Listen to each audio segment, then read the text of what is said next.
எல்லாருக்கும் வணக்கம். வாங்க நெக்ஸ்ட் வீக் மார்க்கெட் எப்படி இருக்கும் அப்படிங்கிறத பார்த்துடலாம்.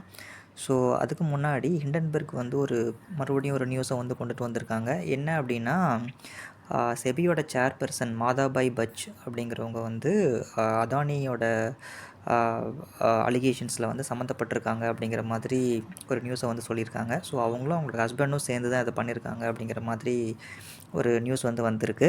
ஸோ இதை வந்து அந்த செபி சேர்பர்சன் வந்துட்டு இது வந்து பேஸ்லெஸ் இல்லாதது, இதை பற்றி நாங்கள் வந்து ஒரு டீட்டெயில்டான ஒரு இது ரிப்போர்ட்டோட நாங்கள் திரும்ப வந்து சொல்கிறோம் அப்படிங்கிற மாதிரி வந்துட்டு சொல்லியிருக்காங்க. ஸோ கவர்மெண்ட்டோட சப்போர்ட் வந்து இருக்கிற வரைக்கும் இந்த நியூஸ்லாம் வந்து பெருசாக ஒன்றும் மார்க்கெட் அஃபெக்ட் பண்ணாது. இது வந்து ஒரு ஒரு ஒரு 2 நாள் பேசுவாங்க, 2, 3 நாள் பேசுவாங்க, அப்புறம் அது அப்படியே நீர்த்து போயிரும்னு நினைக்கிறோம். சரி, வாங்க பார்க்கலாம் மார்க்கெட் வந்துட்டு எப்படி இருக்க போகுது அப்படிங்கிறத.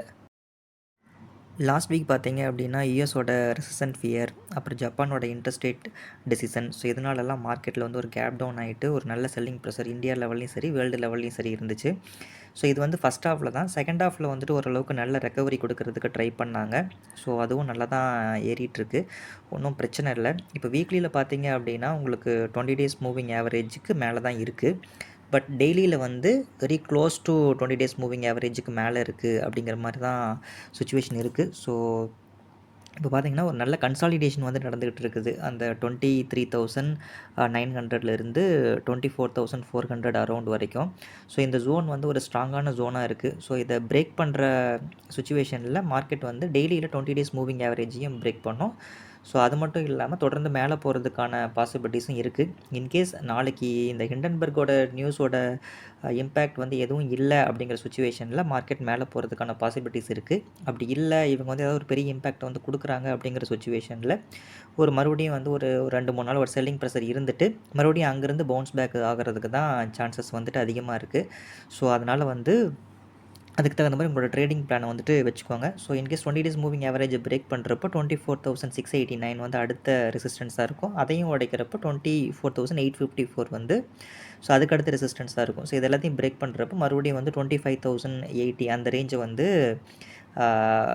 மறுபடியும் வந்து டச் பண்ணுறதுக்கான பாசிபிலிட்டிஸ் வந்துட்டு இருக்குது. ஸோ கீழே வர சுச்சுவேஷனில் உங்களுக்கு வந்து மறுபடியும் அந்த 23,900 வரைக்கும் வரதுக்கான பாசிபிலிட்டிஸ் இருக்குது. சரி, வாங்க பேங்க் நிஃப்டி எப்படி இருக்குது அப்படிங்கிறத பார்த்துடலாம்.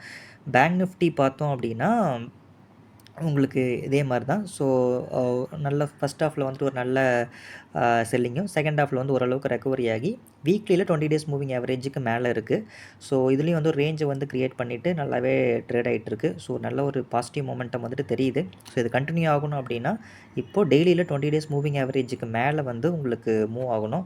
ஸோ அப்படி மூவ் ஆச்சு அப்படின்னா தான் ஃபர்தராக வந்து உங்களுக்கு மேலே போகிறதுக்கான பாசிபிலிட்டிஸ் இருக்குது. ஸோ 50,750 வந்து உங்களுக்கு இமிடியேட் ரெசிஸ்டன்ஸாக இருக்கும்.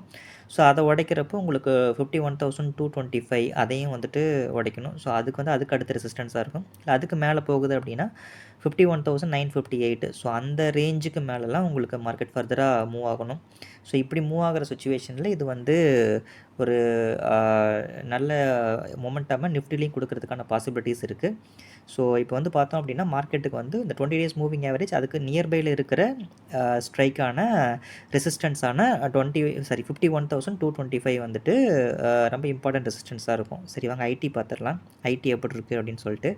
ஐடியில் பார்த்தீங்க அப்படின்னாலும் உங்களுக்கு வீக்லியில் ஒரு நல்ல மொமெண்டம் க்ரியேட் ஆகுது. ஸோ இது வந்து தொடர்ந்து மேலே போகணும் அப்படின்னா நமக்கு வந்து டெய்லியில் இருக்கிற 20 டேஸ் மூவிங் ஆவரேஜை பிரேக் பண்ணணும். வீக்லியில் பிரச்சனை இல்லை, மேலே தான் இருக்குது. டெய்லியில் வந்துட்டு பட் 20 டேஸ் மூவிங் ஆவரேஜுக்கு கீழே தான் இருக்குது. ஒரு நல்ல செல்லிங் ப்ரெஷரில் தான் இருக்குது.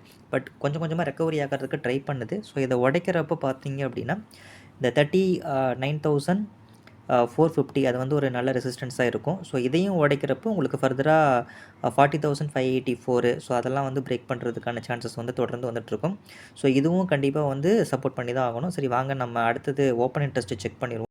நிஃப்டி 50யோட சார்ட்டை நம்ம பார்க்குறப்போ நமக்கு கால் சைடு தான் அதிக ஓப்பன் இன்ட்ரெஸ்ட் இருக்கிற மாதிரி இப்போதைக்கு இண்டிகேட் பண்ணுது. புட் சைடு பெருசாக ஓப்பன் இன்ட்ரெஸ்ட் இல்லை. புட் சைடில் வந்து பார்த்தோம்னா 24,000 தான் அதிக ஓப்பன் இன்ட்ரெஸ்ட் இருக்குது. புட் கால் ரேஷியோ பார்த்திங்கன்னா 0.81% இருக்குது. இது பார்த்தோம் அப்படின்னா நமக்கு கால் சைடு தான் ஃபேவராக இருக்கிற மாதிரி இருக்குது. ஸோ சார்ட்டில் பார்த்தோன்னா 20 டேஸ் மூவிங் ஆவரேஜ் கிட்ட ட்ரேட் ஆகுது. ஸோ இது ஒன்ஸ் பிரேக் பண்ணுது அப்படிங்கிற சுச்சுவேஷனில் ஓவரால் சென்டிமெண்ட்டே ஓப்பன் இன்ட்ரெஸ்ட்லேயும் சேஞ்ச் ஆகிறதுக்கான பாசிபிலிட்டிஸ் இருக்குது. ஸோ அதுக்கு தகுந்த மாதிரி நீங்கள் உங்களோட பொசிஷனை பில்ட் பண்ணிக்கோங்க. சரி, வாங்க பேங்க் நிஃப்டி பற்றி பார்த்துடலாம். பேங்க் நிஃப்டியை பார்த்தோம் அப்படின்னா பார்த்தாலும் உங்களுக்கு கால் சைடு தான் வந்துட்டு இப்போதைக்கு ஓப்பன் இன்ட்ரெஸ்ட் வந்துட்டு அதிகமாக இருக்குது. 0.88 வந்துட்டுருக்கு. ஸோ உங்களுக்கு 50,500ல் ஓரளவுக்கு கால் சைடு புட் சைடு ஒரு மாடரேட்டான ஓப்பன் இன்ட்ரெஸ்ட் இருக்குது. பட் ஓவராலாக பார்க்குறப்ப நமக்கு வந்து கால் சைடு தான் அதிக ஓப்பன் இன்ட்ரெஸ்ட் இருக்குது. ஸோ இது வந்து பார்த்தோம் அப்படின்னா மார்க்கெட்டோட 20 டேஸ் மூவிங் ஆவரேஜ் பிரேக் பண்ணுறப்போ டெய்லியில் ஸோ மறுபடியும் ஒரு பையிங் இன்ட்ரெஸ்ட் வந்து வரதுக்கான பாசிபிலிட்டிஸ் இருக்குது. ஸோ இது எல்லாமே நாளைக்கு மார்க்கெட் எப்படி ஓப்பன் ஆக போகுது அப்படிங்கிறத பொறுத்து தான், ஹிண்டன்பர்கோட நியூஸ் எப்படி மார்க்கெட்டில் ரியாக்ட் ஆக போகுது அப்படிங்கிறத பொறுத்தும் ஃபர்தராக வந்து டிசைட் பண்ணலாம். ஸோ அடுத்து எக்கனாமிக் காலண்டர் பார்த்துடலாம். எக்கனாமிக் காலண்டரில் ஐஏபி டேட்டா வந்துட்டுருக்கு. ஸோ அடுத்தது பார்த்தோம்னா inflation rate, WPI inflation year on year இதெல்லாம் வந்துட்டு நெக்ஸ்ட் வீக்கில் வந்துட்டு வரப்போகுது. இது வந்து ஒரு பெரிய இம்பேக்ட்டை வந்துட்டு மார்க்கெட்டில் வந்து ஏற்படுத்தாது அப்படின்னு நினைக்கிறேன். சரி வாங்க அடுத்தது வந்து குளோபல் மார்க்கெட் எப்படி முடிஞ்சிருக்கு அப்படிங்கிறத வந்து பார்த்துடலாம். ஸோ குளோபல் மார்க்கெட்டில் அமெரிக்கன் மார்க்கெட்ஸும் சரி, யூரோப்பியன் மார்க்கெட்ஸும் சரி ஓரளவுக்கு வந்துட்டு ஃப்ளாட் டு பாசிட்டிவாக தான் முடிச்சிருக்கு. ஸோ கிஃப்ட் நிஃப்டியும் பார்த்தோம் அப்படின்னா ஃப்ளாட்டாக தான் வந்து முடிஞ்சிருக்கு. ஸோ ஒன்றும் பெருசாக நெகட்டிவாக எதுவும் இல்லை. நாளைக்கு ஹிண்டன்பர்கோட நியூஸ் வந்து பெருசாக இம்பேக்ட் பண்ணல அப்படிங்கிற சுச்சுவேஷனில் ஒன்றும் பிரச்சனை இல்லை. நம்ம மார்க்கெட் வந்து நல்லா தான் இருக்கும். ஸோ பார்க்கலாம். ஸோ அப்படியே ஒரு செல்லிங் ப்ரெஷர் வந்ததுனாலும் பிரச்சனை இல்லை. டவுன் சைட் போயிட்டு திரும்ப வந்து அப் சைடு தான் வரும். ஸோ பேனிக் ஆகணுங்கிற அவசியம் வந்துட்டு இல்லை. ஸோ இந்த வீடியோ உங்கள் எல்லாத்துக்கும் ரொம்ப பிடிச்சிருக்கும் அப்படின்னு சொல்லிட்டு நினைக்கிறேன். ஸோ பிடிச்சிருந்தா கண்டிப்பாக லைக் பண்ணுங்கள், ஷேர் பண்ணுங்கள், மறக்காமல்